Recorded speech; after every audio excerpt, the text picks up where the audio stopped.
ఇప్పటికైనా నమ్ముతారా? ఒడిశాలో జితు ముండా అనే వ్యక్తి తన చనిపోయిన సోదరి ఖాతాలో ఉన్న 20,000 తీసుకోవడానికి బ్యాంక్ వెళ్ళాడు. బ్యాంక్ ఏమని తెలుసా? డెత్ సర్టిఫికేట్ తీసుకురా, లీగల్ ప్రూఫ్ ఇవ్వు, ఆర్ అకౌంట్ హోల్డర్ రావాలని అన్నది. నిజానికి సమస్య ఏంటంటే మన దేశంలో చాలా మందికి తమ హక్కులు తెలియవు, వీరికి అవగాహన లేదు. మరి డెత్ సర్టిఫికేట్ ఎలా తీసుకోవాలి, ప్రాసెస్ ఏంటి, ఏ ఆఫీస్కి వెళ్ళాలి, ఎవరు గైడ్ చేస్తారు? ఇది వాళ్ళ తప్ప లేక సిస్టమ్ తప్ప? ఒక పేద మనిషి బ్యాంక్ వస్తే అతనికి సహాయం చేయాలి, ఎక్స్ప్లెయిన్ చేయాలి. కానీ ఇక్కడ పేషెన్స్ లేదు, ఎంపతి లేదు. హ్యూమన్ వాల్యూస్, ఎథిక్స్ అన్ని పేపర్ మీదే మిగిలిపోయాయి. ఆ ఫ్రస్ట్రేషన్, ఆ హెల్ప్లెస్నెస్ అతన్ని తన సోదరి సమాజ్ దగ్గరికి తీసుకెళ్లింది. అక్కడి నుంచి ఆమె అవశేషాలను తీసుకుని బ్యాంకు ముందు పెట్టి ఇప్పుడు నమ్ముతారా అని అడిగాడు.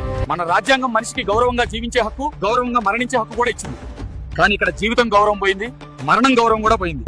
దేశం అభివృద్ధి అయిందంటాం కదా, అభివృద్ధి ఎవరి కోసం? ఈ సౌకర్యాలు ఎవరి కోసం? ప్రజలకు ఎడ్యుకేషన్, అవేర్నెస్, గైడెన్స్ ఉంటే ఇంత వెనకబడిపోతారా? ఒక పేద మనిషి తన సోదరి ఎముకలు తీసుకుని తిరగాల్సి వస్తే ఇది నిజమైన సిస్టమ్ ఫెయిలియర్. మన సమాజం ఎటువైపు